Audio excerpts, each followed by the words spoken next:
할렐루야. 모든 죄를 씻으시는 우리 주님의 은총이 여러분의 삶에 충만한 줄 믿습니다. 친교실에 계신 교우분들께도 인사를 전합니다.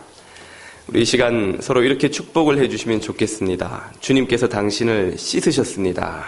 이렇게 한번 앞뒤 좌우에 있는 분들에게 축복해 주시기 바랍니다. 오늘 우리가 읽은 본문은 예수님께서 한 나병 환자를 고치신 사건입니다. 나병, 옛날 성경에는 문둥병이라고 나오죠. 문둥병, 절름발이, 장님, 귀머거리 이런 용어들은 장애인들의 인권이 존중되지 않던 시절에 쓰는 용어입니다. 그러므로 이제 교회에서는 지체장애인, 시각장애인, 청각장애인, 또 오늘 이런 경우에는 나병 환자 혹은 그 병을 발명한 사람의 이름을 딴 한센시병 환자, 이런 용어를 써야 마땅하겠죠. 장애인, 정상인이라는 용어도 요즘엔 바뀌고 있습니다. 장애인, 비장애인이라는 용어를 써서 장애인이 정상이 아니라는 메시지가 들어가지 않도록 그렇게 용어를 쓰죠. 사실 따지고 보면 우리 중에 장애 없는 사람이 어디 있겠습니까? 저도 비염으로부터 썩은 이빨, 허리 디스크, 무릎 관절염, 무좀에 이르기까지 불치병에 가까운 저는 다 고쳤습니다만은 다 이런저런 병을 조그맣게는 안고 살아가죠. 무엇보다도 우리 마음에 다 장애가 있기 때문에 우리가 주님으로부터 은혜로 치유받았거나 혹은 지금 치유받고 있지 않습니까? 그러므로 엄밀히 말하면 장애인과 정상인이라는 구분은 옳지 않은 것이죠. 그래서 편의상 장애인, 비장애인이라는 용어를 쓰는 것이 맞다고 생각이 되고 또 교회가 그런 용어부터 앞장서서 바꾸어 나가야 하리라고 생각이 됩니다. 예수님께서 한 나병 환자를 고치신 이 사건은 성경에 등장하는 수많은 치유 사건과 비교해 볼 때 한 가지 구별되는 특징이 있습니다. 그 특징을 41절은 이렇게 설명을 하고 있죠. 예수께서 불쌍히 여기사, 먼저 우리가 만나는 것은 예수님의 이 환자들을 향한 태도입니다. 주님께서는 병자들 혹은 문제를 가진 이들을 찾아오셔서 항상 불쌍히 여겨주셨습니다. 주님께서 만약에 우리에게 내가 그렇게 일렀거늘 왜 그렇게 어리석게 말을 안 듣고 문제를 경험하냐, 병을 겪냐, 건강관리를 안 했냐, 어려움을 겪냐, 내가 가정과 일터에 그렇게 하지 말라고 말하지 않았더냐, 이렇게 꾸짖기 시작하신다면 우리 중 누가 그분 앞에 고개를 들고 설 수 있겠습니까? 그런데 주님은 그렇게 말씀치 않으시고 항상 우리에게 오셔서 우리를 불쌍히 여겨 주십니다. 베드로가 3번이나 주님을 부인했음에도 불구하고 주님은 이런 방구, 그렇게 믿었거늘 어찌 네가 그럴 수 있느냐, 그렇게 실망했다 하지 않으시고 그를 불쌍히 여기시고 단지 네가 나를 사랑하느냐, 그것만 확인하신 주님, 그분이 바로 우리 주님이십니다. 주님은 항상 우리를 불쌍히 여겨주시니 얼마나 감사한지요. 주님께서 불쌍히 여기셔서 그를 고쳐주셨는데 다른 치유 사건과는 다르게 손을 내밀어 그에게 대시며 이르시되 그를 고쳐주셨습니다. 다른 치유 사건은 대부분 예수님께서 말씀만으로 병들을 고치셨지요.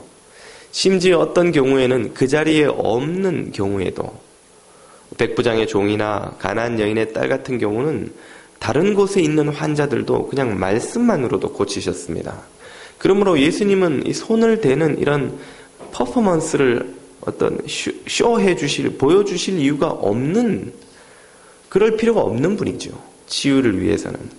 그런데도 예수님은 유독 이 사건에서는 구별되게 좀 특징이 다르게 손을 대시는 행위를 통해서 그를 고쳐주셨습니다.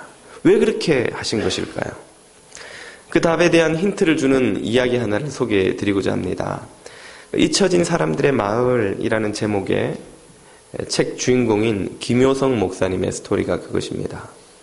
이분은 독일에서 진보적인 신학을 공부하고 한국에 돌아와 신학교에서 강의를 하셨는데 내용이 진보적이다 보니 강의를 마친 후에 한 노 목사님께서 찾아오셔서 물으시더랍니다. 교수님, 하나님을 만나보셨습니까? 대답할 말이 없더랍니다. 교수님은 강의를 하시기 전에 하나님을 만나보셔야 됩니다. 그리고는 시골 교회 주소를 하나 주면서 여기 가서 목회를 하면 하나님을 만나실 수 있다는 거 하시는 겁니다.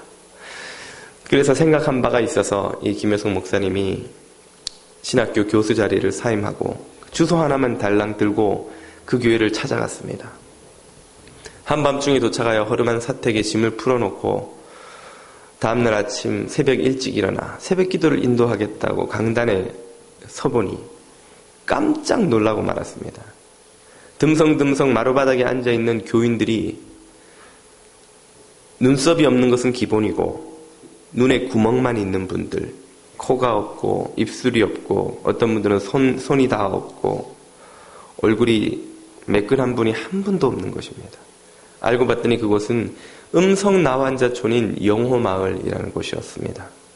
음성나환자촌은 소록도처럼 나병으로 인해서 격리되어 있는 분들이 치료를 잘 받아서 더 이상 병이 진전되지 않는다는 진단을 받으면 육지로 나와서 살 수 있도록 해주는 곳인데 그래도 병이 지나간 흔적이 몸에 남았기 때문에 일반인들의 마을에 들어가 살 수가 없어서 그분들만 따로 살 수 있도록 만들어둔 마을, 그런 곳이 음성나환자촌이었습니다. 목사님이 예배를 어떻게 인도했는지도 모르게 정신없이 허둥지둥 예배를 마치고는 빨리 예배가 끝나면 짐을 싸서 서울로 돌아가야 되겠다, 그렇게 마음 먹고는 교인들이 나가는데 차마 앞에 나가 악수할 용기가 안 생겨서 강단에서 계속 성경책을 만지는 척하면서 그냥 시간을 보냈답니다. 그리고 겨우 교인들이 다 나가고 나서 이제 빨리 가서 짐 챙겨야지. 그리고 교회 문을 열고 나가보니까 교인들이 목사님이랑 악수하겠다고 마당에 일렬로 쭉 줄을 서서 기다리는 겁니다. 차마 목사가 거기를 그냥 지나칠 수가 없어서 마지못해 지나가면서 악수를 했답니다. 근데 한 할머니가 이미 손목이 없으신 분이 그 팔목 2개만 가지신 분이 목사님의 손을 아래 위로 덥석 잡더니 이걸 막 부벼대시는 거예요. 깜짝 놀라가지고 손을 뺐는데 이 손가락도 없는 분이 얼마나 요령이 좋으시고 힘이 좋은지 손가락을 뺄 수가 없는 겁니다. 손을. 그래서 한참 그러고 계시길래 할머니 왜 제 손을 안 놔주십니까? 이렇게 여쭤봤더니 그분 말씀이 아이고 목사님, 제가 16에 이 몹쓸 병에 걸리자 아버지는 낫을 들고 가족들이라도 살아야 되지 않겠냐고 2번이나 제 방에 저를 죽이러 들어왔다가 못 죽이고 나가니까 엄마가 딸 하나 죽이면 안 된다고 몰래 도망시켜서 그때부터 집 떠나 지금까지 떠돌아 살며 정상인의 손을 한 번도 만져본 적이 없습니다. 그런데 목사님이 제 손을 잡아주시니 제가 얼마나 기쁘고 고맙고 황송한지 목사님 감사합니다. 그리고는 계속 손을 비비시는 거예요. 그 순간에 이 김효성 목사님의 마음에 주님의 음성이 들려왔습니다. 요서가 네가 잡고 있는 손이 나의 손인데 너는 내 손을 뿌리치고 가려는구나. 그 음성을 듣자마자 김효성 목사님이 주님 앞에 회개하고 그곳에 남기로 하였습니다. 그리고는 그 영호 마을을 섬기면서 살아가는 스토리가 그 책의 내용입니다. 그 할머니가 왜 그 손 한 번 잡는 것에 그렇게 감격하고 좋아서 어쩔 줄을 몰라 합니까? 정상인의 손을 잡아본 적이 없기 때문이죠. 그 손을, 그 매끈한 손을 만져보는 게 너무나 그분에겐 큰 기쁨이었다는 것이죠. 오늘 성경 본문의 시대는 오늘날과 비교할 수 없을 정도로 나병 환자들의 삶이 열악하던 시절입니다. 나병에 걸리면 일단 그 시대에는 율법에 의해서 부정한 존재로 낙인 찍힙니다. 그래서 즉시로 일반인들의 동네로부터 쫓겨나서 격리되어서 광야의 토굴 같은 곳에 나병 환자들만 모여서 따로 살아가야 합니다. 마땅한 생계수단이 없기 때문에 동네에 들어가 구걸을 하여 먹고 살아야 되는데, 길을 가다가 정상인을 멀리서 보면 손으로 입을 가리고 부정하다 부정하다를 외쳐서 자신이 나병 환자라는 사실을 사람들에게 알려야 합니다.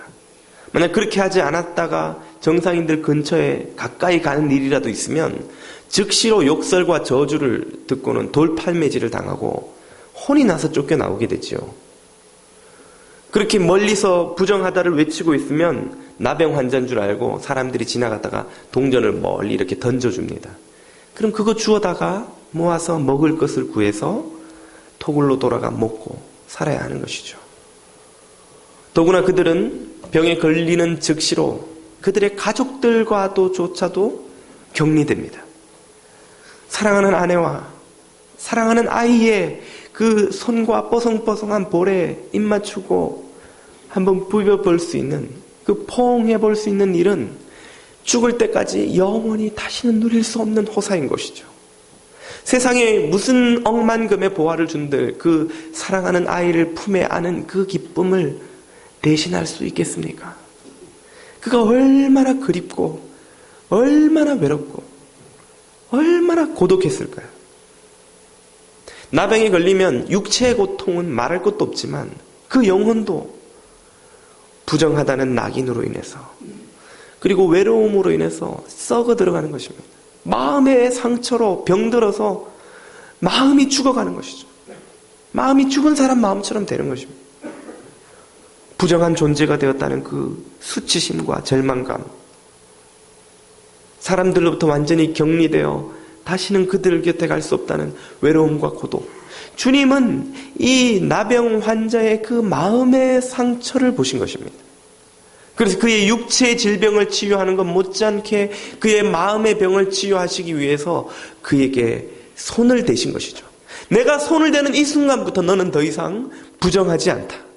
내가 손을 대는 이 순간부터 너는 더 이상 외롭게 격리되어야 하는 존재가 아니다. 너는 이제 예수 그리스도 하나님의 아들로 말미암아 하나님의 자녀 되었고 치유되었고 구원받았고 새롭게 되었고 부정함을 씻은 존재가 되었다는 것을 주님께서 보여주신 것입니다. 손을 대심으로 그렇게 해주신 것이죠. 주님께서 손을 대실 때 어떻게 하셨을까요? 지금 내가 너한테 너 터치할 거야. 움직이지 마, 너. 이거 잘못 묻으면 큰일 나, 너. 야. 손 댔지, 너? 주님이 이렇게 하셨겠습니까?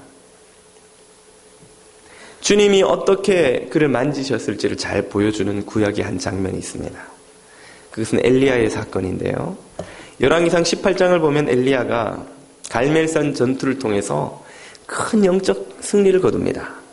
바알과 아세라의 선지자들을 다 물리치고, 그는 이제 자신의 승리로 말미암아서 이스라엘의 우상 숭배가 끊어지고 이세벨이 적어도 실권을 잃거나 혹은 잘하면 회개하리라 이런 기대까지 했었습니다. 그러나 이세벨은 조금도 위축되지 않고 오히려 더욱더 기세등등해서 내 바알과 아세라의 선지자들을 죽인 엘리야, 너를 이 나쁜 XX 죽여버리고 말겠다, 그렇게 선포했던 것이죠. 그 소식을 전해 들은 엘리야가 그만 낙심하였습니다. 그가 목숨을 걸고 모든 에너지를 쏟아부어 거둔 승리가 한순간에 물거품이 되어버린 것을 경험한 것이죠. 그는 낙심하고 절망하여 다음과 같이 행동하였습니다. 열왕기상 19장 3절을 보시면 그가 이 형편을 보고 일어나 자기의 생명을 위해 도망하여 유다에 속한 브엘세바에 이르러 자기의 사환을 그곳에 머물게 하고 도망자 신세가 되었습니다. 4절 보시면 자기 자신은 광야로 들어가 하루길쯤 가서 한 로뎀나무 아래 앉아서 자기가 죽기를 원하여 이르되 자살 충동에 시달리는 것입니다. 차라리 죽어버렸으면 좋겠다. 인간의 마음이 얼마나 나약한지, 얼마나 작은 일로도 쉽게 낙심하고 심지어 자살 충동까지 느끼는지 제가 청년부를 지도할 때 자살을 시도했던 자매들과 상담을 하면서 깨달을 수 있었습니다. 이 엘리야도 자살 충동에 시달리고 있습니다. 여호와여 넉넉하오니 이제 충분합니다. 이 정도 고생이면 충분합니다. 이 정도 절망이면 충분합니다. 지금 내 생명을 거두시옵소서. 나는 내 조상들보다 낫지 못하나이다 하고. 이게 무슨 뜻입니까? 나는 내 조상들보다 낫지 못하나이다 하고. 우리 조상 아브라함의 믿음의 여정을, 모세의 그 민족을 구원한 위대한 승리를, 여호수아의 그 용맹스러운 리더로서의 능력을, 다윗 왕의 그 위대한 민족의 지도자로서의 능력을 저는 갖지 못했습니다. 저는 실패자입니다. 저는 큰 꿈을 꾸었지만 그것이 다 허사로 돌아가 버리고 만 실패자입니다. 저는 아무런 가치가 없는 존재입니다. 부정한 존재입니다. 죄인입니다. 아빠 엄마의 자격이 없는, 남편과 아내의 자격이 없는, 가장으로서의 자격이 없는, 리더로서의 자격이 없는, 성공적인 사회인으로서 자격이 없는 존재입니다. 그 뜻이죠. 저 같은 이는 이제 죽어도 여한이 없습니다. 죽어도 그냥 끝입니다. 저는 제 인생은 차라리 죽는 게 난 그런 인생입니다. 이 노 선지자가 깊은 절망감에 빠진 것입니다. 그리고는 쓰러져 기절하듯이 잠들었죠. 그가 쓰러져 있을 때 주님이 그를 어떻게 하셨습니까? 5절 보시면 로뎀나무 아래에 누워 자더니, 잤다고 하지만 탈진해서 쓰러져 기절한 것이나 마찬가지죠. 천사가 그를 어루만지며 그에게 이르되, 천사는 하나님의 손길을 구약에서 항상 의미합니다. 주님의 손이 엘리야를, 그 잠들어 쓰러져 지쳐 낭망해 있는 엘리야를 어루만져 주시는 것이죠. 지그시 손을 대시고 마치 울며 집으로 달려온 아이를 품에 안은 엄마처럼, 아빠처럼 그 등을 어루만져주며 도닥여주듯이 주님께서 엘리야의 상하고 지친 심령을 어루만져 주신 것입니다. 엘리야야, 너의 그 어려움을 내가 이해한다. 너의 그 절망감을 내가 이해한다. 그리고는 일어나서 먹으라 하는지라. 본즉 머리맡에 숯불이 구운 떡과 한 병 물이 있더라. 이에 먹고 마시고 다시 누웠더니. 왜 떡을 주십니까? 물을 주시나요? 육체의 힘을 얻도록 하기 위해서죠. 왜 어루만져 주십니까? 그러면 영혼의 용기를 얻도록 하시기 위해서이죠. 주님은 몸과 마음이 다 힘을 얻어 회복되기를 원하시는 분이고 그렇게 해 주시는 분입니다. 만약에 엘리야가 한국 사람이었다면 천사가 와서 어루만져 깨우면서, 리아야, 성이 엘이니까 리아야, 여기 육개장이 와 있단다. 저는 따로 국밥을 좋아하는 줄 모르셨나이까? 미안하다. 잠시만 기다려라. 따로는 따로 주문해야 된다. 그러지 않았을까? 그런데 엘리야가 그것을 먹고 다시 누웠다 그랬습니다. 다시 쓰러지듯 잠들었습니다. 7절 보면 여호와의 천사가 또 다시 와서 어루만지며 이르되, 엘리야야 일어나 먹어라. 내가 갈 길을 다 가지 못할까 하노라 하는지라. 왜 또 다시 어루만짐이 필요하고 왜 또 다시 먹을 것을 주시는 일이 필요합니까?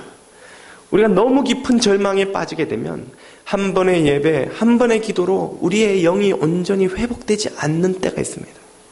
그런 때는 지속적으로 주님 앞에 그 은혜로 우리의 영이 치유되고 회복되는 은혜를 누려야 하기 때문에 천사가 와서 또다시 그를 어루만지고 또다시 먹을 것을 주는 것이죠.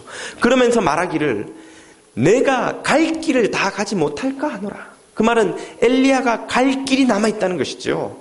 엘리야는 자기 인생이 끝난 줄 알았습니다. 자기 사명이 끝난 줄 알았고 자기의 한계가 여기까지인 줄 알았습니다. 저는 더 이상 이 가정을 지키지 못합니다. 저는 더 이상 이 비즈니스 감당 못합니다. 저는 더 이상 이 인생길, 이 고난의 병마와 싸우는 길 힘이 없습니다. 그럴 때에 천사가 우리의 몸과 마음을 회복시키시면서 끝나지 않았다. 네가 가야 할 길이 있다. 너는 더 감당할 수 있고 더 승리해야 되고 더 이겨내야 되고 그래서 더 승리할 수 있다는 것을 알려주시는 것이죠.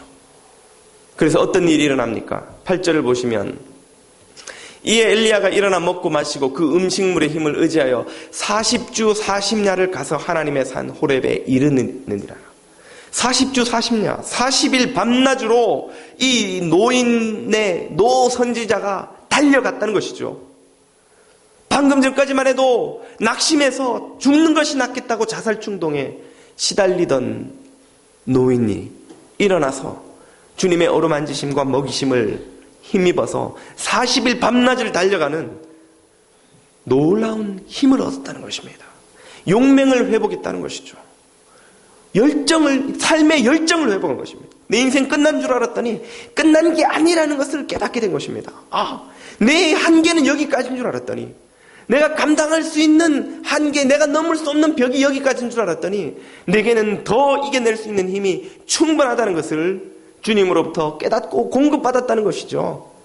주님의 만지심을 경험한 사람에게는 이런 치유와 회복이 일어나는 것입니다. 이런 치유와 회복을 경험하시게 되기를 축원드립니다. 엘리야가 힘을 얻어 달려간 것처럼 오늘 우리도 주님으로부터 만지심을 누리고 경험해야 합니다. 어떻게 하면 그렇게 될 수 있습니까? 오늘 보면 40절을 보면 주님의 만지심을 경험하는 나병 환자의 길을 이렇게 소개합니다. 한 나병 환자가 예수께 와서 꿇어 엎드려 간구하여 이르되 원하시면 저를 깨끗하게 하실 수 있나이다. 그의 무슨 태도를 보여줍니까? 그는 꿇어 엎드렸습니다. 꿇어 엎드리면 내 앞에 있는 사람이 내게 어떻게 하는지 볼 수가 없습니다. 꿇어서 고개를 드는 게 아니고 꿇어서 엎드리면 아무것도 안 보입니다. 그러면 내 운명이 누구의 처분에 달리게 되는 것입니까? 내 앞에 있는 그분이죠. 그리고 그분에게 자신을 완전히 맡겼다는 사실을 그의 말로 이렇게 표현합니다. 원하시면, 내가 원하니까 당신은 나를 고쳐주셔야 됩니다. 또 아니고 원하시면 나를 고치든 고치지 않든 살리든 죽이든 버리든 취하시든 내 목숨은 이제 당신 것입니다. 이것은 나를 살려내지 않는다면 당신은 하나님이 아닙니다 라는 협박이 아닙니다. 이것은 나를 살려주시면 내가 11조하고 헌신하겠습니다 라는 거래가 아닙니다. 이것은 당신이 능력이 있으면 나를 한번 살려보세요 라는 의심이 아닙니다. 이것은 전적인 의탁입니다. 완전히 나를 그분 손에 맡겨 드려버리는 것이죠. 그분을 믿고 벼랑에 몸을 던지는 것입니다. 예수 그리스도라는 발목에 묶인 줄을 믿고 벼랑 위로 번지를 뛰어버리는 것이죠. 완전한 의탁을 그분께 할 때에 그분은 절대로 외면치 않으시고 우리를 불쌍히 여기시고 와서 어루만져 주시고 치유와 회복과 구원을 주시는 분이십니다. 그 주님의 손길을 우리는 경험해야 합니다. 그 손길을 경험하기 위해서 우리는 주님 앞에 완전히 우리 자신을 의탁해야 합니다.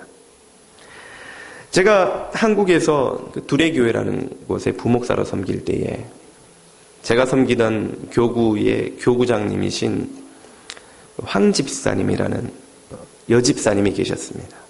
그분의 둘째 아들이 초등학생인 동호라는 아이가 있는데 소아 뇌졸중이라는 불치병, 흔히 모아모아병이라고 합니다. 뇌의 혈관이 계속 줄어들어서 그냥 두면 뇌졸중으로 죽는 병인데 완치가 되는 병이 아니랍니다.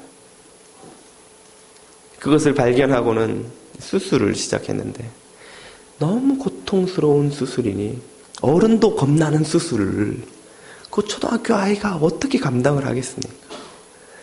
겁에 질려서 고통을 이기지 못해서 엄마에게 매달려서 막 자지러지게 우는 겁니다. 수술이 끝나니까 그 후유증과 고통을 견딜 수가 없어서 아이가 엄마를 붙들고 펑펑 울면서 엄마 다시는 이 수술 안 할래. 다시는 이 수술 안 하게 해줘. 그리고는 엄마한테 매달리는 거예요. 그래서 이 집사님이 동호의 손을 잡고, 동호야, 예수님께 기도하면 주님이 들어주신단다. 그 말을 듣고는 아이가 엄마 손을 붙들고 이렇게 기도를 드립니다. 예수님, 다시는 이 아픈 수술 안 하게 해주세요. 다시는 이 겁나는 수술 안 하게 해주세요. 그리고 1년이 지났는데 병원에서 재진단을 하고는 재수술을 해야 된다는 겁니다. 그 말을 듣자마자 아이가 수도꼭지를 틀어놓은 듯 막 울어제낍니다. 엄마, 예수님이 내 기도 들어준다고 했는데 왜 또 수술해야 되냐고. 집사님의 마음에도 원망하는 마음이 생기더랍니다. 주님, 이 어린 것에게 왜 이런 고통을 주십니까? 그리고는 재수술에 들어가서 수술을 마치고 머리에 꼽았던 튜브를 뽑는 일이 뽑아야 된다고 하는데, 그걸 뽑는 게 또 너무 고통스러우니까 아이가 엄마를 붙들고 자지러지게 울면서 안 하겠다고 막 발버둥을 치는 겁니다. 엄마가 아픈 마음을 안고 그 아이를 진정시키고 있는데 갑자기 아이가 두 손을 하늘로 번쩍 들더니 예수님 감사합니다. 예수님 감사합니다. 그리고 막 소리를 지르는 거예요. 얘가 왜 이러나 싶어서 아이를 막 진정을 시키니까 아이가 엄마에게 오히려 말하기를, 엄마, 예수님이 여기 오셨어요. 예수님이 여기 오셨어요. 예수님이 나를 꼭 껴안고는, 동호야, 정말 잘 참았다. 정말 아픈데 잘 참았다. 내가 너를 정말 사랑한단다. 예수님이 나한테 그렇게 말씀해 주셨어요. 그리고는 막 소리를 지르는 겁니다. 이 집사님이 너무나 당황스러워서 남편에게 전화를 걸었답니다. 그랬더니 남편이 핀잔을 주면서, 네가 애를 얼마나 세뇌시켰으면 애가 병원에서 그런 헛소리를 다 하냐고. 교회 이야기 좀 그만하라고 좀. 남편은 별로 믿음이 없어서 그냥 엄마 따라서 한 번씩 교회는 가지만, 그리고 저녁에 퇴근을 하고 남편이 왔는데 그 병원에 이 침대에 누워있던 다른 환자들이 그 남편에게 그렇게 이야기를 하는 겁니다.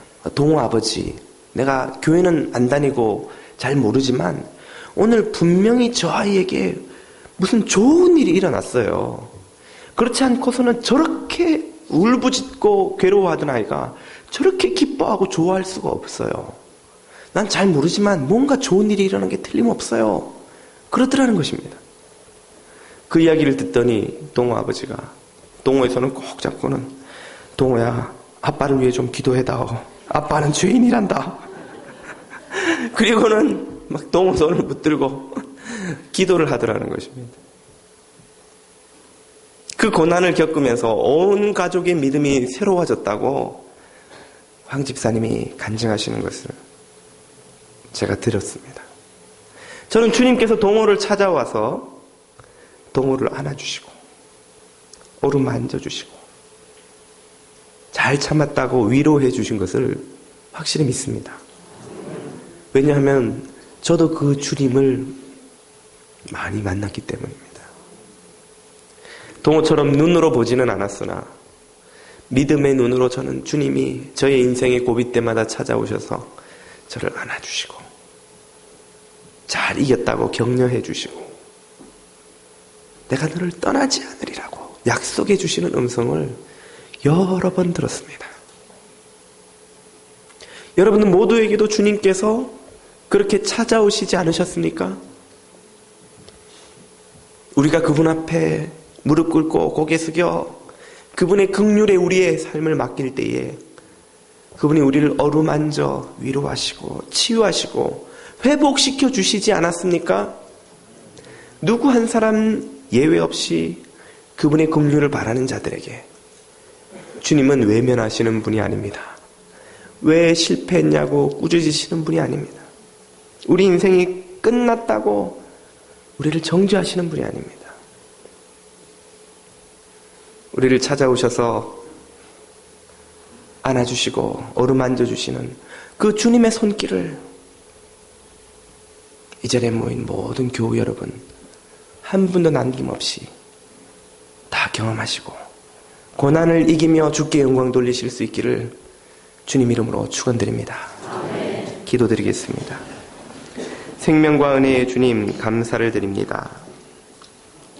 주님 앞에 고개 숙여 은혜를 구하는 자녀들에게 외면치 않으시고 안아주시고 어루만져 위로해 주시고 치유와 회복과 새 용기를 주셔서 마침내 모든 불같은 고난을 거뜬히 이겨내게 하시는 주님의 그 은혜를 모든 교우들이 오늘도 넘치게 누리게 하여 주시옵소서. 예수님 이름으로 기도드립니다.